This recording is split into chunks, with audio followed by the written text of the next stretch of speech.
Good afternoon. It's just before 5 o'clock on Monday afternoon. Today I'm going to recite chapter 10 of my novel Quadchromatic. The vibrations of rapid traffic shook across the grass.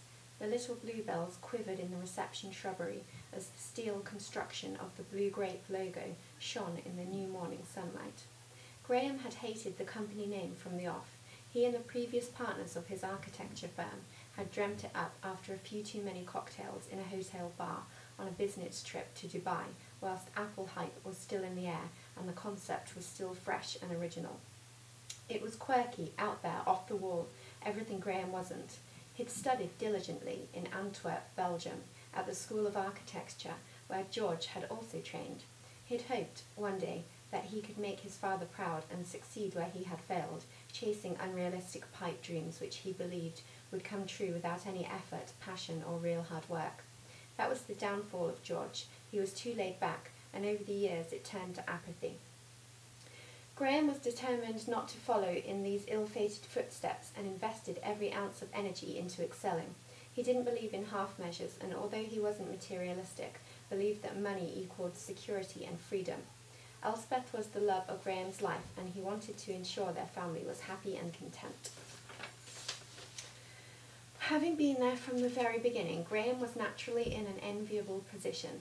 The origins of the company may have started on rough shores, but once they'd established a reputation and built a solid client base, it was pretty much plain sailing, as long as they satisfied the right people with the right plans. Graham climbed the swelled staircase onto the third floor, past the rows of repetitive cubicles, each personalised with unique trinkets, photographs, post-its and assortments of wrappers and banana skins in bins. He slinked into his reclining leather chair and rolled up his sleeves, buttoning them at the elbow. The automatic sliding glass door locked into its mechanical fixings and trapped the precise controlled temperature air inside the room. There was one small window which overlooked a man-made lake beside the car park, but it was never opened.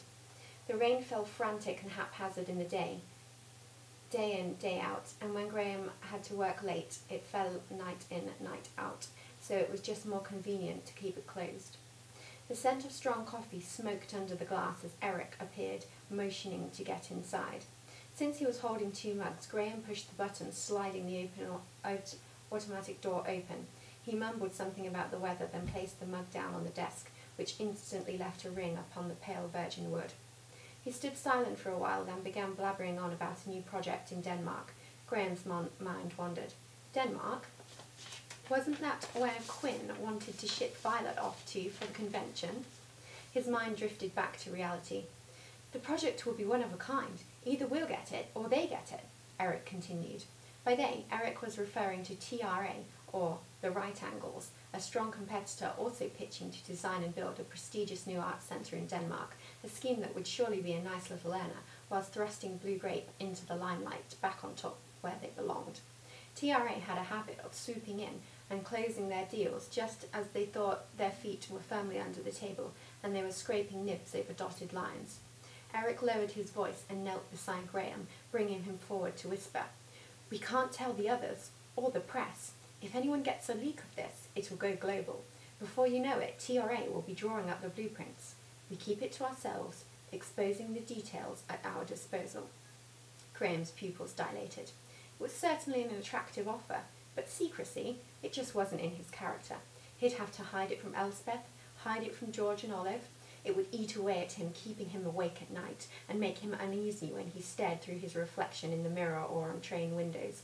He felt sick and exhilarated all at the same time. Butterflies were whirling in his stomach, and his heart knocking on the walls of his skin.